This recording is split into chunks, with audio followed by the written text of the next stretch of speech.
Hello, everyone.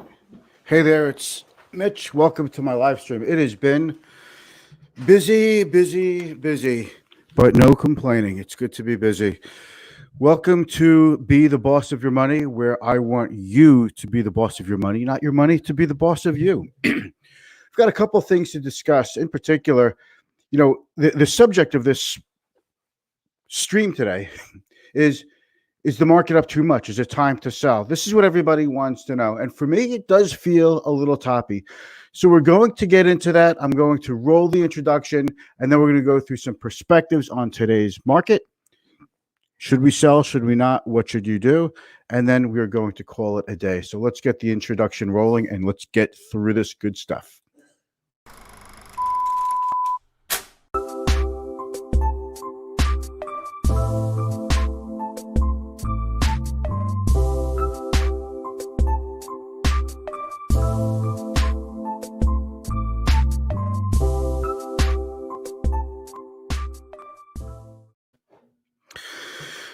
All right, so we've got a couple of things to talk about. First, let's do perspective.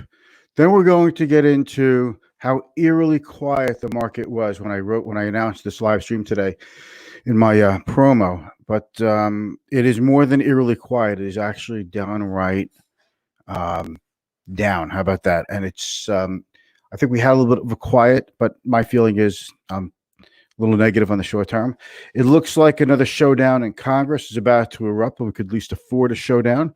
And I hear Uber wants to buy GrubHub. Does that signal the top of the work from home stock market, of the work from home stocks? So first, we're going to do a share screen, and I'm going to give you the update. Listen, folks, you can get an update anywhere. I want to give you perspective. That's the goal of this. So we're going to give you some perspective here and make this worth your while. If you're not learning about this, then what good is, oh, hey, the Dow was down, the Dow was up. Anyone could look that up, but we need you to actually understand fully why things move, how they move, how things are affected. So let's take a look here and give you some nice perspective. All right. Here's a quick chart. I enlarged this. Let me see if I can make this just a wee bit larger. And it sometimes takes a second, but it'll get there, folks. Okay, there we go. You see the 11% gain. This is a year-to-date chart. The negative 9% is the S&P 500 index, which, by the way, you cannot invest directly into an index, but you could invest in a security that tracks or mimics an index. So here's the S&P 500 down 9%. This 11%, boy, doesn't 11% positive look good right now, okay? That 11% right here, that is the QQQs, the NASDAQ 100, at many times considered overly aggressive, at many times considered the best way to be invested and to invest in large cap innovation.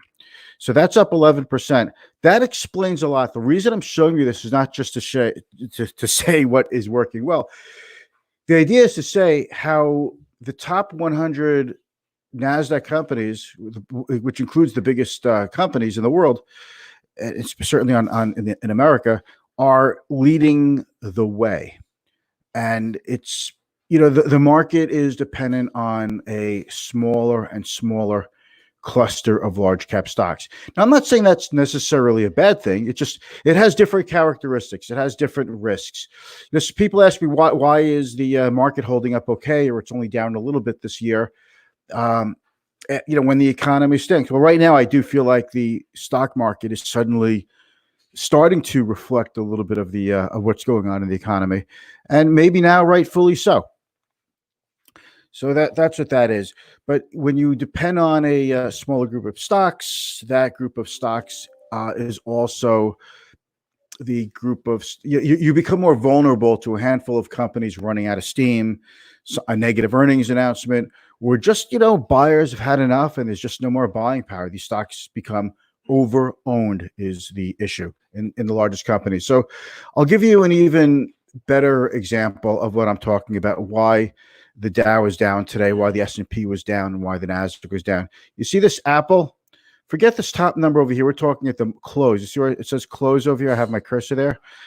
Close 311, down 1.14% on Apple, down 2.16% on Amazon, down 2.27% on Microsoft, down almost 2% on Netflix, down over 2% on Alphabet, down 1.44% on Facebook.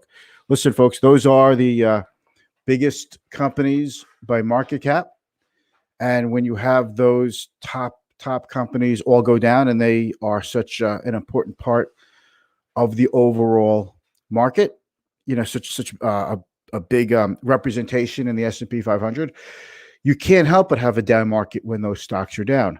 So they were pulling the averages up while hiding the carnage underneath the overall market. All right. So that's the real reason why the market was down. So let's just take a look at the major averages here. Okay, you see the Dow down 457, and it really just basically kept dropping into the close. The worst part of the day for the Dow was right into the close. Same thing with the S&P down 60, down 2%. NASDAQ down 2%. The Russell down 3.46%. The Russell 2000 is a small cap index. The Russell 2000 smaller companies that are publicly traded, and that's been lagging the overall market. So it just goes to show you that. I think I just pulled out my headset. So that goes to show you basically that smaller cap stocks, small companies, that's about it's a better representation of most companies in America, small business, and that's continuously lagged the major averages. But the real big pop was the VIX. You see this VIX? That's up almost 20% today. That is a massive move for the VIX. That's a very big move. And that just tells you that fear is back in. Traders are worried. They're looking to either get out or be very protective of their assets. So that's a pretty negative sign. Lately, we've been getting down days in the market or smaller dips, but the VIX hasn't really been moving up. Today, the VIX was up a lot. And my feeling with this is very simple. If you felt you were too heavy into stocks and the market went down and hit the March 23rd lows, and you were like, oh, this is too much risk for me. I'm sorry I did this. I lost so much money. I'm worried about my retirement. I've been saying the last 2 weeks, and I've been beating the drum in the last week. Now is your time to take some chips off the table, recalibrate, reallocate, rebalance, however you want to put that. What are you waiting for? Really, what are you waiting for? If you feel you're in over your head in risk, now is the time to make an adjustment. It's amazing how quickly people went from fear to greed. So now is the time to do that. Let's see what else we have here.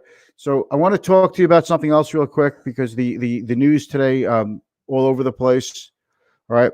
We had Dr. Fauci basically with a pretty somber warning to Congress that we really risk a lot of contagion with coronavirus, with COVID-19, and a lot more deaths.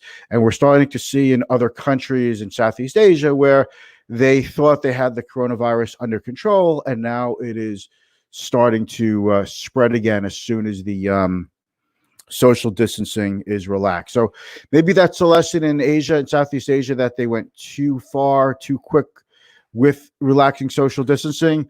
We've got almost every state in the country opening up now. We're going to see who's doing well, who's not, and we're going to see which state populations are actually doing it right and doing it wrong. And this is the last, really one of the last big things of the day that I'm going to cover. House Democrats unveil a new $3 trillion coronavirus bill. And there's a lot of goodies in here. Nearly $1 trillion in relief for state and local governments.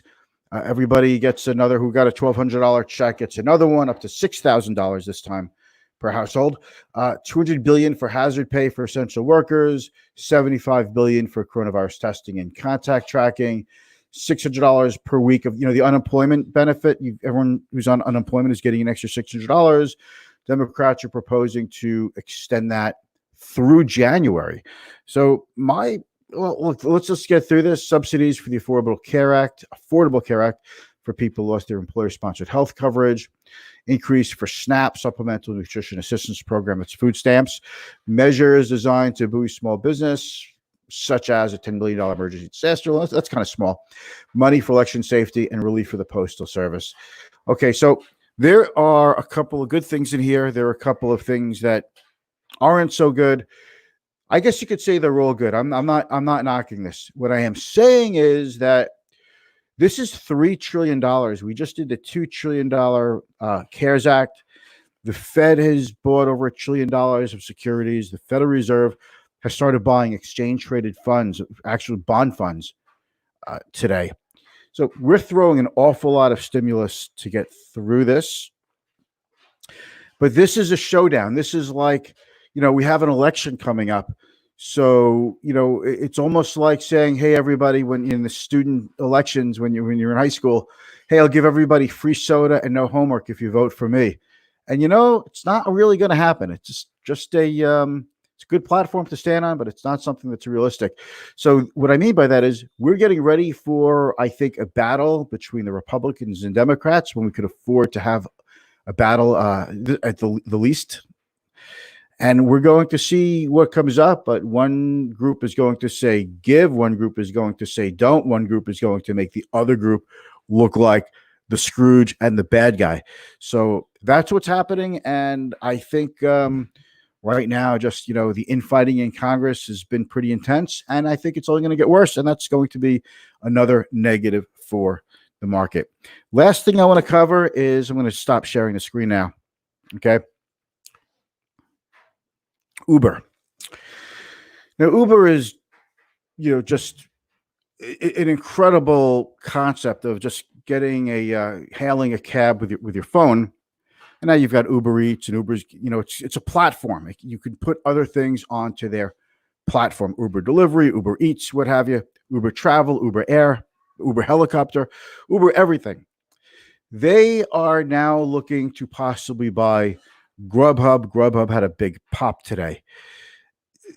Something about this strikes me as very reminiscent of the year 2000 when we had the peak of the tech stocks.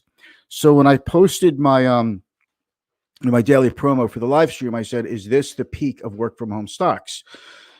And people have had their fill of work from home stocks. And that, that includes the work from home or coronavirus cohort that I call it, of the stocks went over before, the FANG stocks, Microsoft, add to that Zoom and some other companies. That it makes me wonder if we are at a peak in valuation, because Uber is not exactly the most financially sound company in the world. Okay. They are blowing through a lot of cash and still dependent on having to raise cash. So it's just something to watch. It's just something that went through my mind. I just want to share that perspective. Let me just give you a quick check to see who's out there. Stacy, nice to see you. Thank you very much for joining me. There's a couple people out there watching. Hey, don't be shy. Let me know you're out there. I'd love to hear your words of encouragement or ask me a question. We've got a couple of comments out there. Good afternoon, Bill. Great to see you. And Andrew is out there. Andrew is in Houston. He was my guest about 2 weeks ago to talk about the oil market. Remember when oil went negative? And that was a great episode. You can find that on my YouTube channel, Client First Strategy, or go back through my LinkedIn activity. But that'll take you a long time. You'll probably find it a lot faster on YouTube. Hey, Mitch, how often, let's see his question up here so we could all see it. Hey, Mitch, how often should you be rebalancing? Seems like it could be on a daily, weekly basis. Yep. There is some truth to that. Rebalancing, some people do it annually, some people do it quarterly. The more often you rebalance, the smoother or less volatile your ride typically is when you rebalance more often. But if you rebalance too often, that also has a way of potentially reducing long-term downside at the expense of reducing long-term upside.